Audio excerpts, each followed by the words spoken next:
Hello everybody, I'm Fabian and welcome back to Fab Motorbikes. Following up on a previous video, of which I'll link up in a card here and the description box below, I would like to give you a further 5 reasons why the Yamaha Fazer fz6 S2 might annoy you a little bit.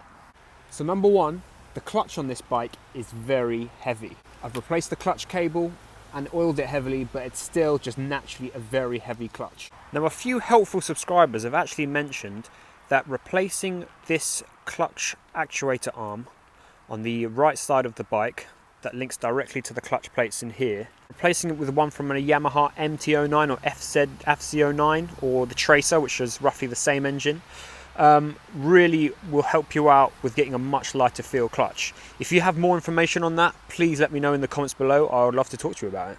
Number 2, sticking with the clutch side of things, I've always felt it's a bit odd that on this side of the bike, on the brake, front brake lever, it's fully adjustable. This is a stock lever, fully adjustable, which is fantastic, so useful. It's always annoyed me that this isn't adjustable. So I do need to get a fully adjustable clutch lever. I find aftermarket ones are never quite as good looking or quite as sturdy as the stock ones.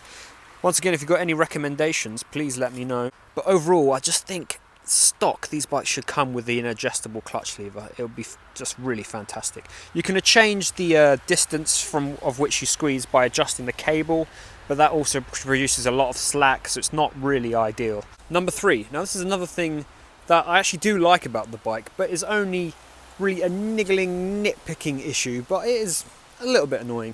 So these wing mirrors fold in and are very useful. That's just incredibly useful. However, because they fold in this way, when your hand is here, look at that, you can barely move or get stuck. So if you're actually using that within traffic, with a thick glove on in particular, that is just a real pain. So I've noticed that updated Yamahas, actually they fold upwards like that, so they're sticking up temporarily, so you can get full leverage on the bars and full usage. That, I mean, I'm nitpicking here, is just a little bit annoying getting to the brake lever and the throttle, but hey, still pretty good. So the 4th thing that annoys me about this bike is the lack of access to the spark plugs. Even by looking at the user manual, it tells you to remove the tank, remove the air box, and then you're able to replace the spark plugs. I've noticed that some people also drop down the radiator to be able to get access. But really it's just a little bit of a pain. You've got 4 of them. You can get to the first 2 quite easily, but down there, right down there in the back, it gets dark. It's really hard to get in there. I'm sure some of you out there have been able to do it without removing any of these things. So if that's possible, please let me know. I've mitigated this by actually putting really high quality Iridium spark plugs that should last for 20,000 plus miles in there, so I don't have to touch them. But it would be nice to have easier access. On my past bikes, I was used to swapping them out every time I did a general minor service. So that is a little bit annoying. And finally, number 5, I feel for such a high revving bike, it would have been great to have a gear indicator on here somewhere. I love this instrument cluster. I think it's got everything you need, just missing that one thing of a gear indicator.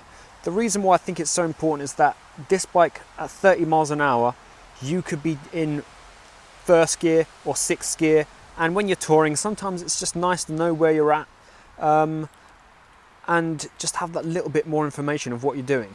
Now listen, we all know how to ride bikes. If you can't just learn of what gear you're in based on the rev range and speed, you know, it's all possible. It's just a little creature comfort that I feel would have been nice. I'm thinking of installing one, so if anyone's got any good ideas, good products that maybe I should think about adding to this bike, please let me know in the description. I do think it would be nice to have one of those. So that's it. Thank you ever so much for watching. If you've enjoyed this video, please give it a thumbs up and subscribe.